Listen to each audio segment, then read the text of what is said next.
Of peace up against the Red Cannons, and already we are dropping hot into this pick and ban. As you can see, the bans and the picks. Why don't you walk us through it, Wolf? Well, I mean, you could see that there's already a pretty big parallel between what we saw in the previous game and the second one here. Is we will see Titan once again on the Ezreal. Gigo's going to be on that Cannon. The big difference being that the Leona was picked up early this time for Peace instead of the Nami, so they deny the pick as well as are going to pick it up themselves. And you see a lot of power that's going to be in this bot duo will be transferred towards kind of those later game engages. Yes, you can still obviously take 2v2s. We don't know the support partner that Titan is going to be playing with just yet. Taking a look at some of the bans across the board that we're looking at here. See the Camille was taken away from Gigo. See those same bans we saw last game in the Misfortune. The Aurelia, Nocturne, and the Tryndamere removed once again as Pyke being considered. Love to see it, but don't think it's going to make it through this draft. Not in this meta. Yeah, Rakan seems likely with what they already have. Tons of mobility, huge engage potential to set up the Cannon. And it is going to be the choice. I mean, we already saw a lot of supports actually taken off the board as well. The Braum and the Yuumi, as well as the Leona takeaway from the side of Peace. So now Peace, they have to decide on what is going to be their solo lanes here. They do know that the Cannon is coming in here. Do they want to run back the Rumble? Were they happy with that? And, you know, even in the first game, they did go for the blind pick Sylas, and that is going to be the choice here once again for Tally. Yeah. Obviously, the Kled is still available. They wanted to go down that counter path once again. So a big question here. Did end up working out for Grevthar at the end of the day as, hey, that's something different. Ooh. Looks like we're going to have the solo lane here with the Jarvan because it is still a flex pick. It's kind of a bit of a running joke here. It could be flexed in all four roles, but we finally get to see Bobib's Nidalee, which was target banned against him in the beginning of the group stage, and it's something he hasn't been allowed to play outside of that previous game we just watched. Didn't pick it up then, but he will take it to the Rift here in Game 2. Now we're trying to see what that final pick is going to be, that counter pick here for the Sylas. And once again, it's going to be the Kled instantly locked in. So we've got a very similar game on our hands here. The difference being the supports, of course, and the swap there of the Jarvan into the top lane. But there's a lot of power in this Nidalee, something that was missing in the previous set. Yes, you could burn a lot of those health bars away with those equalizers, but Nidalee gives you that consistent poke. It's not an ultimate ability, that spear. It's going to be available non-stop to threaten and chunk down what is overall not a very tanky roster here on the side of Red Cannons. Yeah, and Peace might want to recreate what they were able to create in game number 1 with some of that early lead going on here. This time not with the Jarvan, which honestly wasn't a lot of the engine of what got them going in that one. But the Nidalee can absolutely do it. You got a couple of solo lanes that can be gankable. The Jarvan and the Sylas, of course. The Kled's going to be getting in there a lot. And this Nidalee can be super active. It's Bobip. You know, I think this is his big opportunity to step up and try to carry on one of his big picks. Again, though, on the other side, we are looking at an extremely similar draft from the side of Red Cannons. This time, though, they just have Rakan instead of Leona, so you have even more hard engage, especially in team fights, and everything else is the same. Yeah.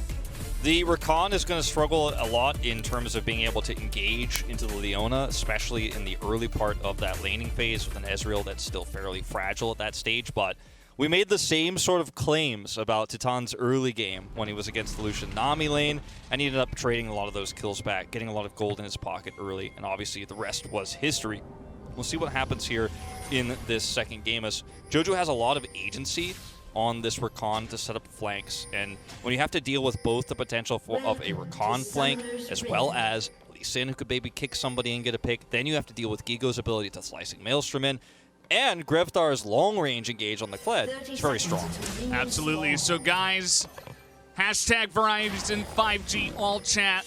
Just go out there, get on Twitter, do the hashtag, and let us know what you're thinking about this series, about today, about anything that we have here at Worlds. Any opinions or cheers or well wishes that you do want to throw out to any of the people involved is always welcome. Make sure to hashtag Verizon 5G all chat, and we will get your tweet up in the broadcast. So always a fun little thing that we do have going on as we are getting into this game.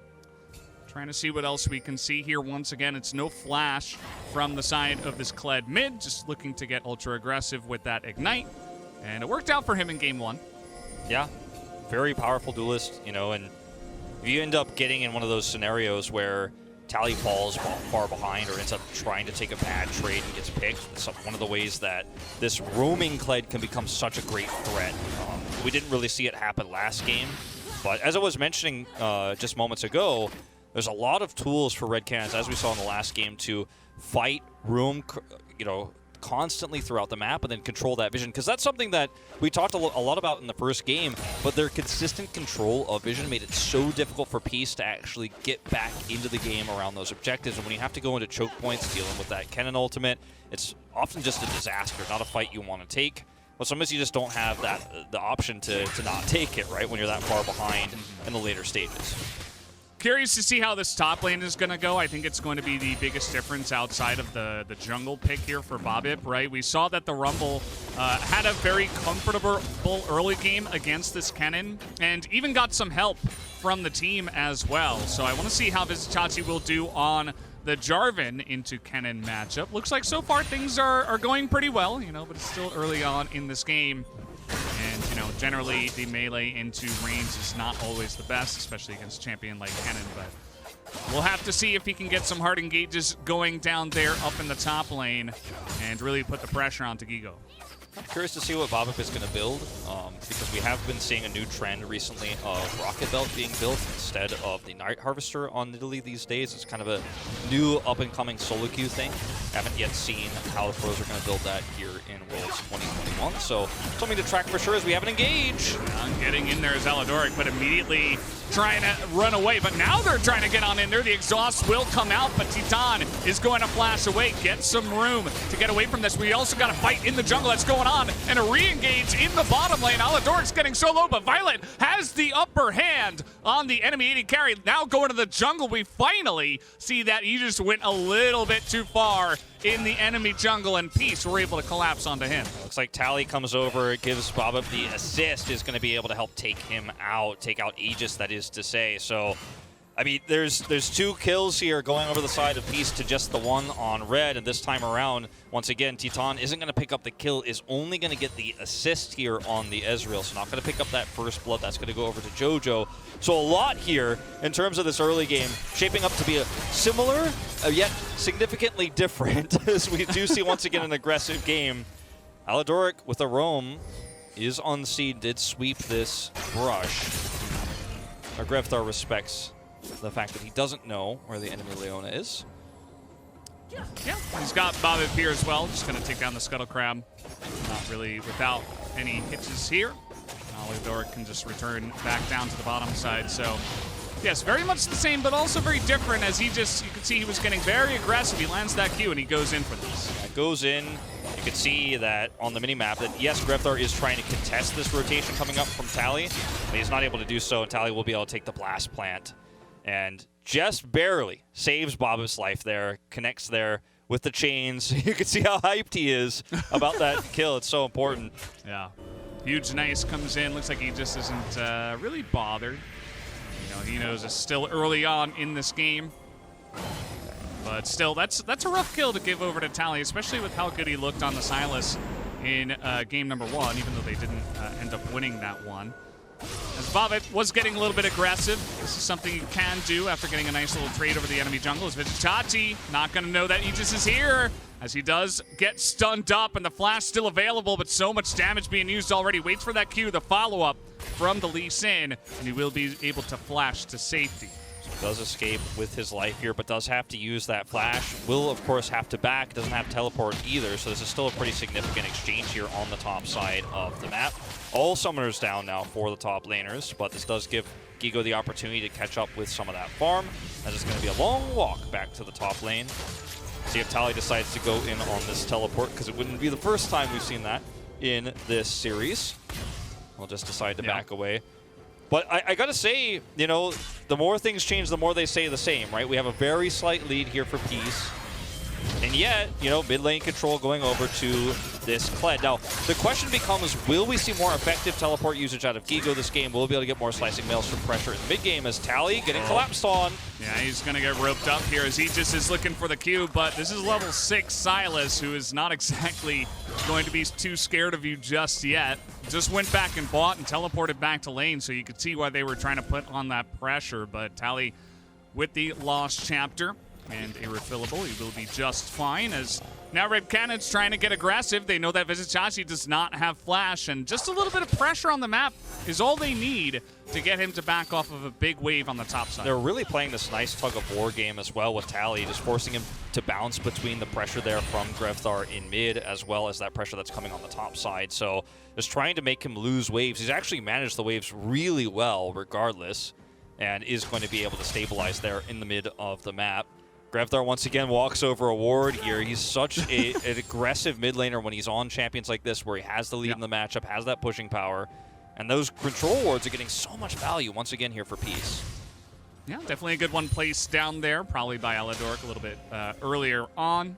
And this bottom lane, once again, you have to say, I mean, even with the Lucian trying to get some early pressure, he got that early kill down there with a good trade as Bobbit is going to be spotted. Aladoric is not, but it might be enough to just say to Grevthar, okay, I have to get out of here. So the rotation is spotted. We'll see Aladoric this time as well. And Grevthar's totally fine even without the flash. Like, as long as he doesn't go super ham all the time and he plays respectfully, he will be okay on this Kled.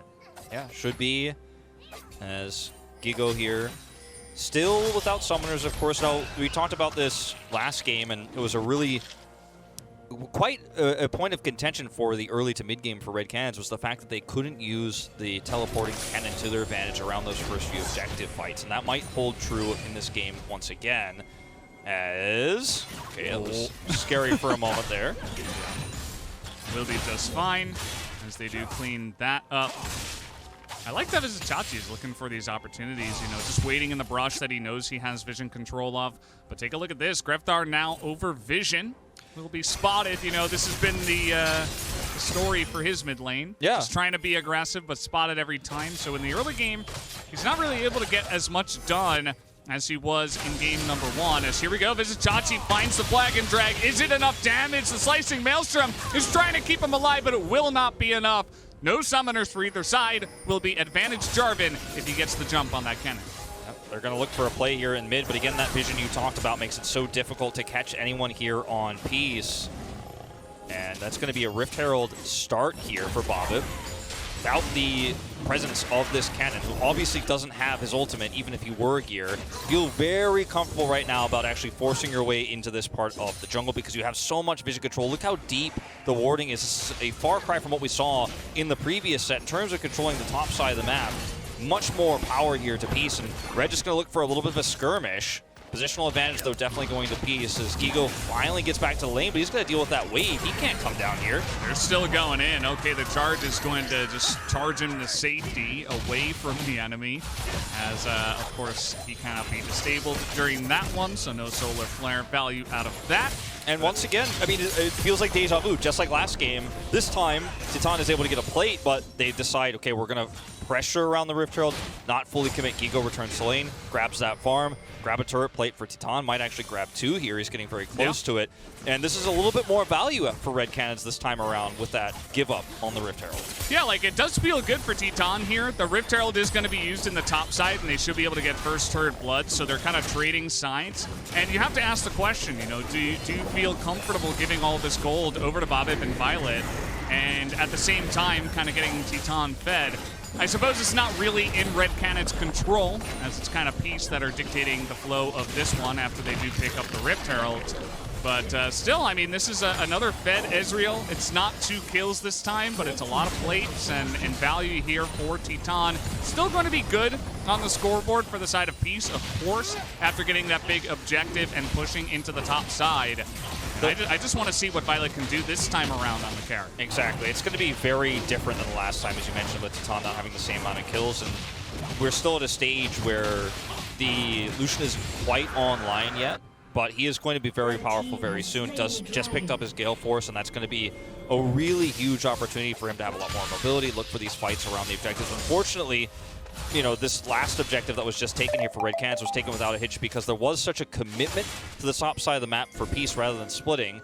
And that means that, you know, you get a lot of plates for free. You also get a Drake. So in terms of losing Rift Heralds, this is about as good as it gets. Yeah, that is definitely true. As you see them rotating now down towards the bottom side once again here. Red Canids, if possible, trying to get some value. Vision. And Violet goes right in.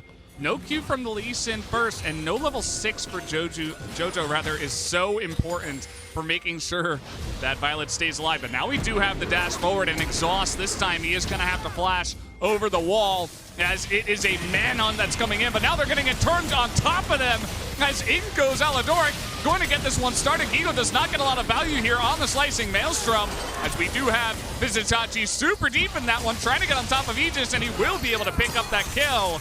As now the team is following up. Tally and Violet able to help him out as Gigo trying to escape, and we are all over the map now. Even Vizitachi's going to go down. Grefthar picks up the shutdown gold onto the Jarvan, who was able to build up that bounty.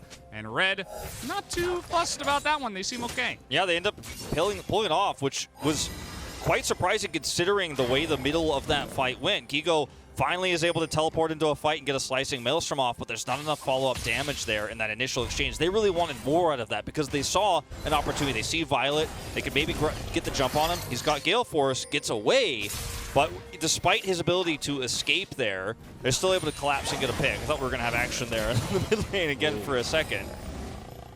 As, you know, for Gigo here, once again, his ability to really turn these teleports into game-changing plays hasn't been there, but this time more successful than the last. But we do have to keep going back to the fact that this time Titan is playing kind of on a fair, even playing field. He's actually, in fact, about 600 gold behind Violet right now.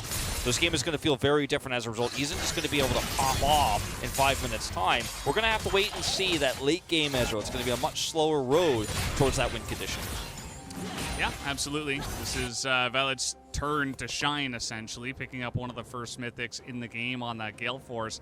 As Vizitachi now, he's got some very deep vision in the enemy jungle, as it seems like the enemy team now is collapsing on them. There is this blast plant here that might get him to safety as he knocks over the Lee Sin, and he leaves himself over the wall as Flag and Drag actually gets him some room here, but he will be eventually taken down as he has to avoid the charge, and he will just emote his way to the kill.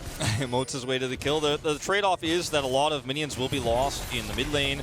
Extra plate going over to Violet here, and they're actually going to turn this into potentially more than just a plate. We got multiple teleports coming in. Big Recon Charm onto multiple, but there's so many members of Peace here, but Grefthar trying to run amok, trying to get that damage down, but it will not be enough. There's just no support for him. It's a double kill now for Violet, and Jojo is alone, gets knocked up with the flash. And that will be a huge conversion here for the side of Peace. Yeah, this is starting to become such a lead. Coming back in this game for Red Cans is going to be a really, really tough challenge. And again, different from last game, there's so much more vision control here for the side of Peace. They're starting to get deep vision on both the bottom side, as you can see here, and a little bit there on the top side. So this is not going to be a game where Red Cans can actually just run around the map, start taking away those jungle camps, and then, you know, put the pressure on macro-wise, because you've lost a lot of structures already. 2 turrets are down.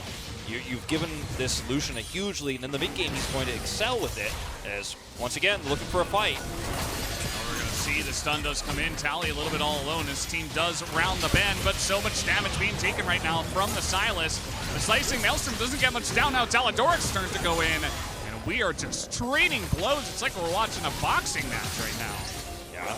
A lot of extra pushing power going to Titan on the bottom side. He is free farming right now, so he's the really big winner of this exchange here in the middle of the map. The amount of power that you could have gotten from Peace there was quite high if they were able to get those picks. Unsuccessful nonetheless. You can see Red finally clearing up some of that lost vision here around the top side of the map. Finally starting to get a little bit more of a chokehold on their side of the jungle. But these lanes have now kind of gone a little bit blue-sided, I guess you could say. Peace-sided here is farming this out for the Ezreal on a map where you don't have vision control is one of the scariest things you could do, because yes, you have a lot of mobility as Ezreal, but he doesn't have a mythic. He's not going to be able to do it. Oh, everything missing here. Peace doing a good job of controlling the vision around this objective, but it's going to be the Solar Flare now down. Tally has good position on this bottom lane, but we'll see how Red can play around the Solar Flare being down. The Rift Herald was trying to be taken here by Visit Chachi for quite a while. And one thing I want to turn your attention to is that Vigo is up 2 levels on him so far, even though the CS is not that big of a difference, and Jarvan even has 2 kills. So Vigo's been doing a much better job of just soaking experience around the map. That's something that Visit Chachi will have to be careful about. He picks up level 10 as he reaches the top lane. Yeah, as soon as that 13 is reached as well, it's going to give Gigo a lot more power in these upcoming team fights. A bit concerned about him going down to the lane right there with obviously Tally nearby. We will see, by the way, that Rocket Belt picked up for Babip that we were talking about earlier. He is going down that path. Ooh. Just waiting. Any chance that he can get. Very scary. Now Visit Chachi can go for this objective. Yeah, they are going to look for this objective now, and part of the power of this Nidalee is going to be her ability to hit a spear onto someone like Titan or Gigo, then use that Rocket Belt to close the distance and actually look for the follow-up kill. If you can execute someone or put them so low that they're irrelevant in the fight with this Nidalee, that's where the power is going to lie, and that becomes a lot more deadly later on. He's picked up 5 assists this game. Doesn't have a huge amount of hold that thought. Once again, we're going in. Okay, that's going to be the charge blocked here from Aladoric. Very nicely done. He hops off the Scarl, but this is just way too many members of Peace that are around. Tally was going to Kingslay his way to the kill. And that was multiple members that did have to go up there, but it's still a solid kill to the side of Peace with no objectives on the map at this moment in time. This is really frustrating for Red Cannons, but it's not without warning, right? I mean, you know the enemy is around that part of the jungle. You know they're doing Rift Herald. You can't push up that far in the lane. There are consequences. You will get pushed down. And yes, Kled is one of the most survivable champions in the side lane like that, but there's just too many players on the Peace side. They're going to collapse in, and speaking of collapsing... There we go. The exhaust, though, is immediately going to come down, but the CC might be enough to keep Aladoric around. The charm doesn't quite hit a lot of members here, as they're even struggling to take down the support. They finally get that done. Meanwhile, though, the top lane getting a lot of value there, as Shirley was getting into the inhibitor even. And so Aladoric will take that every day of the week. Yeah, he's definitely going to be happy with that. Not able to quite kill the inhibitor, but sub 20 minutes. Everybody knows, you know, there's been that YouTube video going around talking about this. One of our LCS casters posted online about whether you should kill inhibitors pre-20 minutes or not. Getting one this early might actually end up being more of a detriment, but if we go back to this new Axe Effect replay here, I want to watch how this fight breaks down. The teleport comes through from Ego. He's able to get right over the wall there because he has his flash available. Likes to use both summoners every time he goes in like this, but the trap is here. This is one of the deadliest places you could run into a cannon. It's a really nice deep ward there. He's able to teleport on to get that pick. The trade-off, of course, being that damage there on the top side of the map.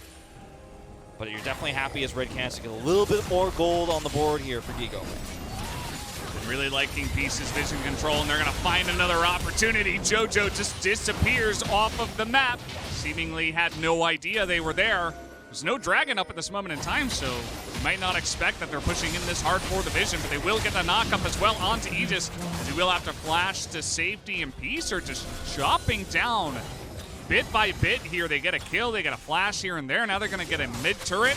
They're keeping the ball rolling in a big way for the side of Peace. And last game we had Titan explode into relevance so early. Even by this point of the game, it was so ahead.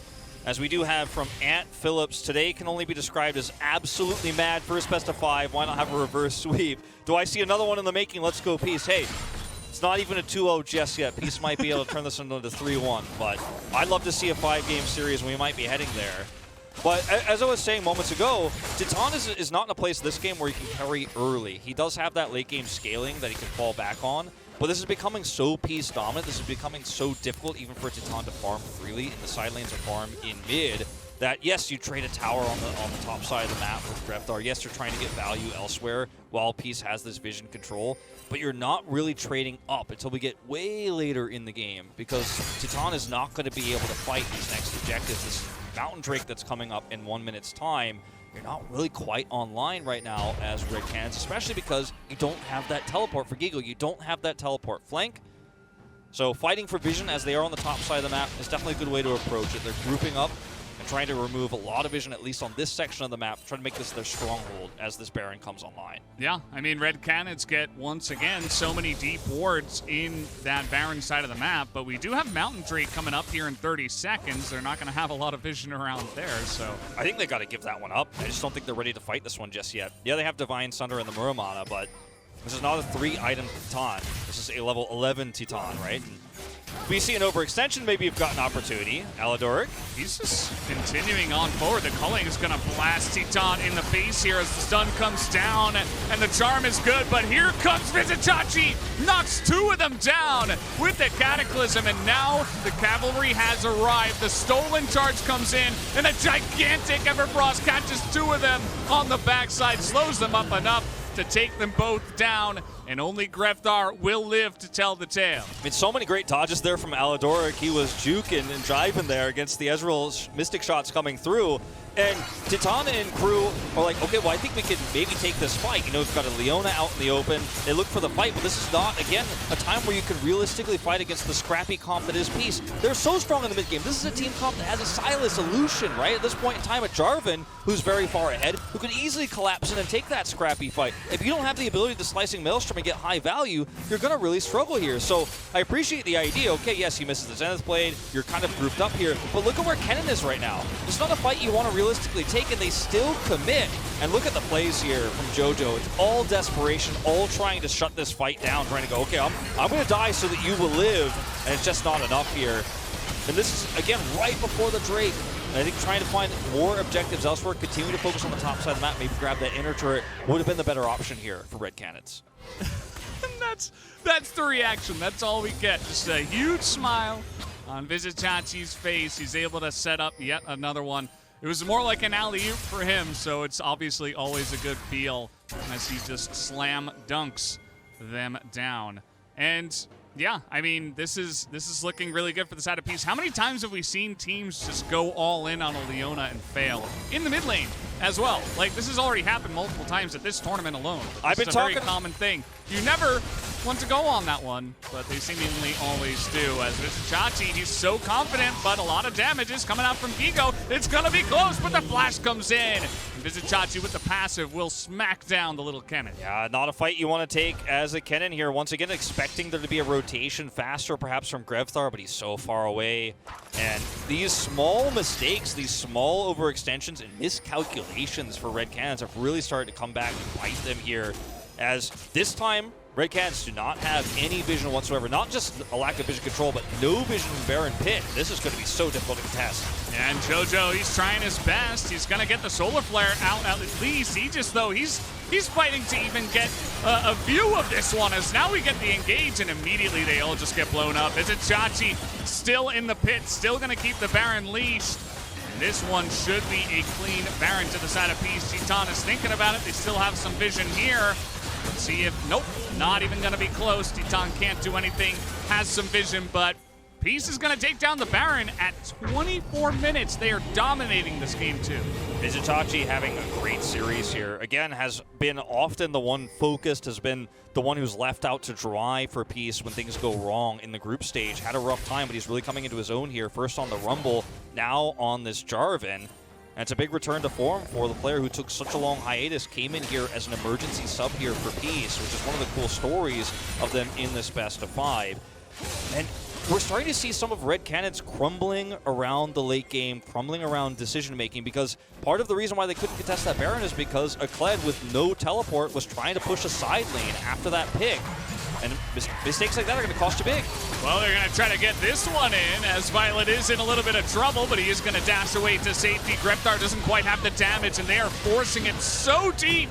As Vizitachi's like, no, I'll just go the other way. Violet in a little bit of trouble, though. That's a big kick onto him, but still, the damage is not hitting this Lucian. It's still the low health bar, so it's the Q from downtown. He's just going to lock down that Lucian, but here's Tally going to try to go 1v4. Picked up that Kennen ultimate, and it is doing so much damage here. Grefthar left to die by his teammates. They could not help him. As with the Baron and the double kill on Tally, they will look to push for more. That's just That's a desperate fight that Red Cannons decided to take. They thought, hey, if we could win this fight, maybe we could turn the momentum back. Thought they had an angle there. They absolutely did not. And it's the turn from Tally with that second slicing Maelstrom that really is the icing on top of the cake, because when you are already winning a fight, then you can lock down the members who are trying to retreat. You're going to be guaranteed a lot of value here.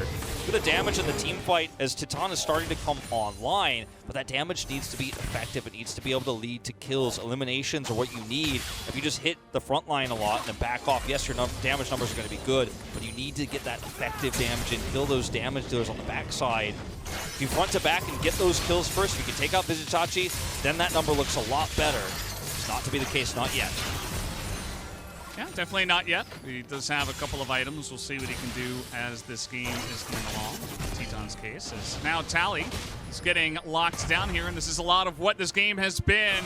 Just finding opportunities somewhere on the map. The Shirelius and the Charm does come in. There's the kick. Tally in a lot of pressure, but he gets a kill to start it off.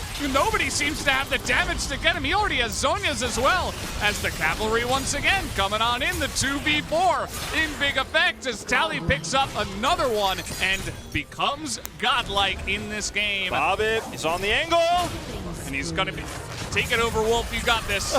It's the spear, gets the kill on Aegis. Uh-oh, but he might go down for it as well. Has to use that Zhonya's. All right, let's see if they can catch up. That is going to be Titan in a lot of trouble. Has to flash the wall as he will not get away from the legendary Tally as the ace comes through. And they might just push for the win right now. Vizitachi's trying to win the game by himself here on the top side. That inhibitor that stayed up for an extra 8 minutes finally does go down. And they are breaking into the base from two fronts. And this is already starting to be a great best of 5.